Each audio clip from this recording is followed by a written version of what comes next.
After Sam's mum is involved in a serious accident, she tells him he has a half-sister.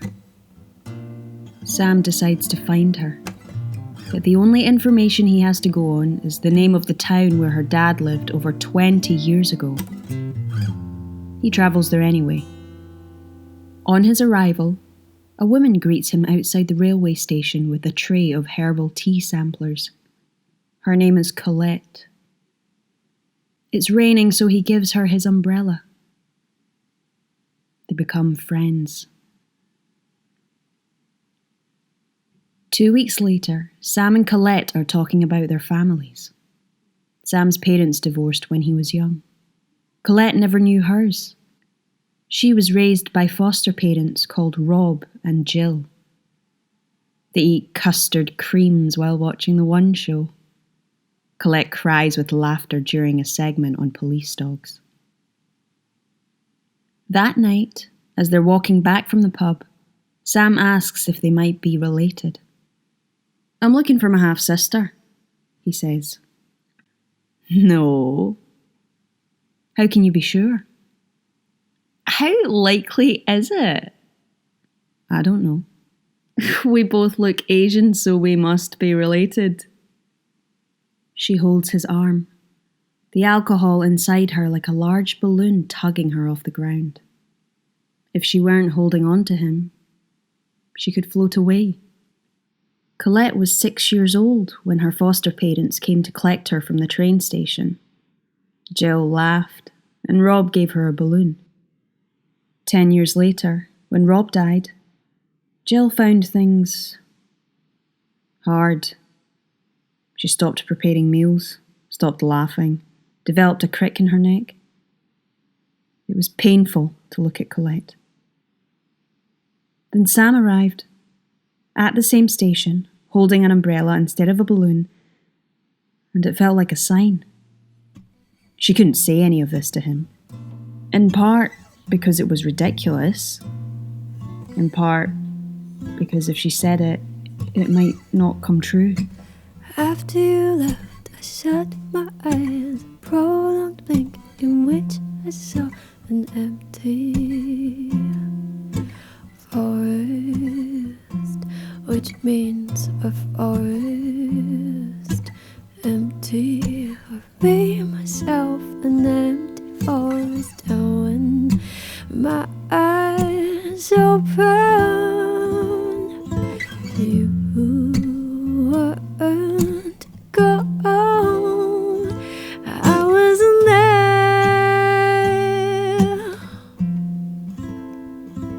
I wasn't there.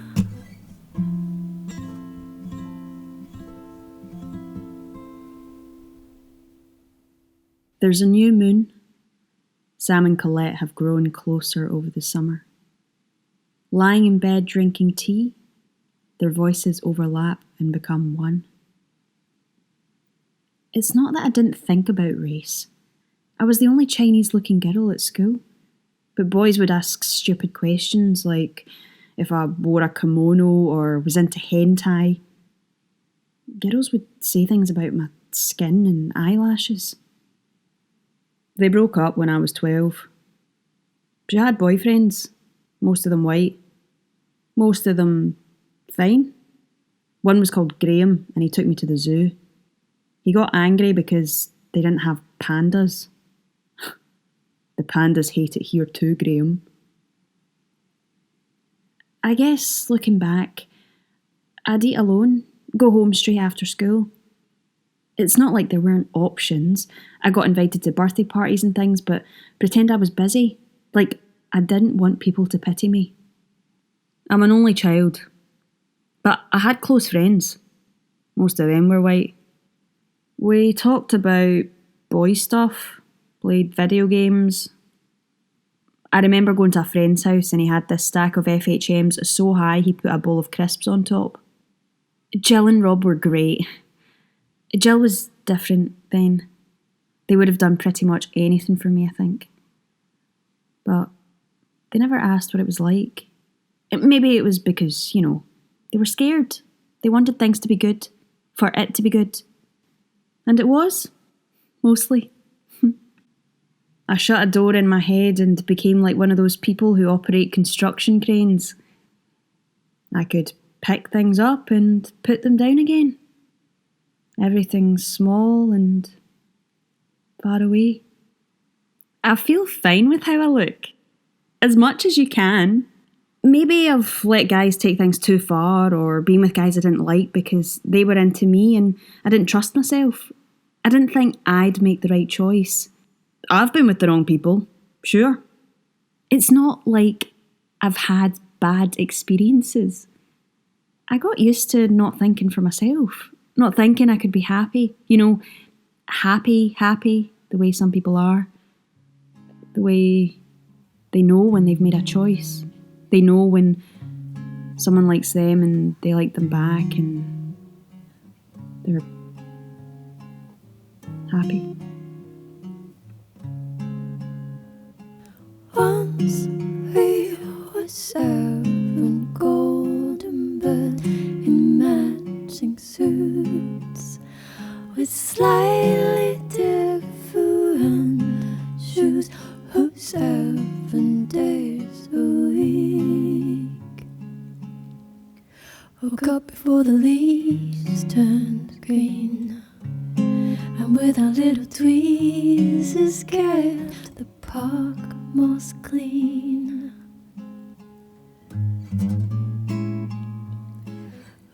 Ooh, 7 days we worked and 7 days we sang. Ooh, until the whole park looked perfectly serene.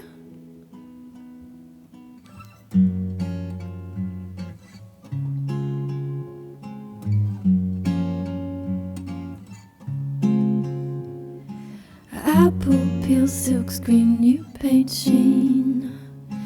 Dad's late again, but he brings us all gifts. Last time it was a mask in the shape of a lion's face. I wore each night to sleep for 7 weeks, for 7 weeks.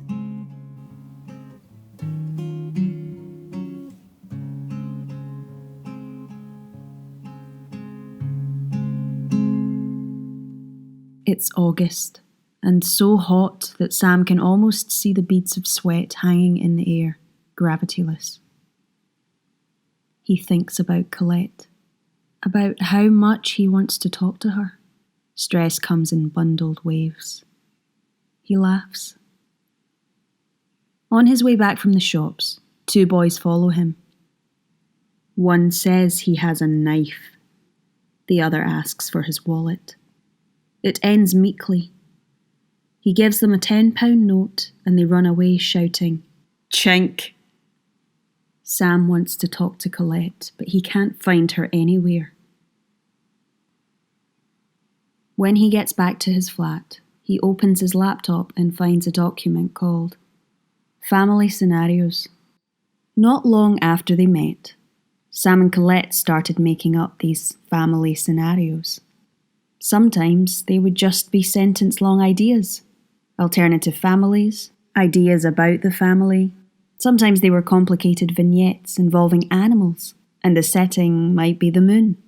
Sometimes they were just conversations. Often, there was no family at all. They made them up to pass the time. Later, Sam typed them up and arranged them prettily on the page with little notes about the context, where he could remember it. With Colette gone, he reads through them again. Family Scenario 13. It's always night. It's always night on the moon. They do things differently here. They do things differently. Babies are plucked like weeds from the bottom of a milky Babies are sea. plucked like weeds. Puberty only hurts for a second. Instead of talking, adults lie next to each other in craters of warm sand. Only hurts for No one is related. Everyone is in love. Instead of talking, adults lie next to each other in craters of warm sand. No one is related. Everyone is in love.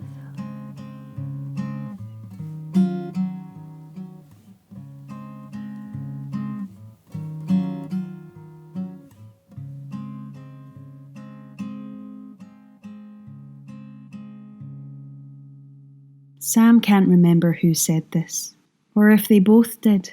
As he reads the words over, he fears that Colette is far away and maybe in danger. In fact, she's visiting a friend in a nearby town. A few days later, they'll meet for coffee and she'll apologise, before telling him that she's moving away. To Rome. It rhymes with dome. They'll spend the rest of the summer together, and when Colette travels to Rome to study Italian, Sam will go back to the city, having given up looking for his half-sister. The only trace of their relationship will be the family scenarios they made up.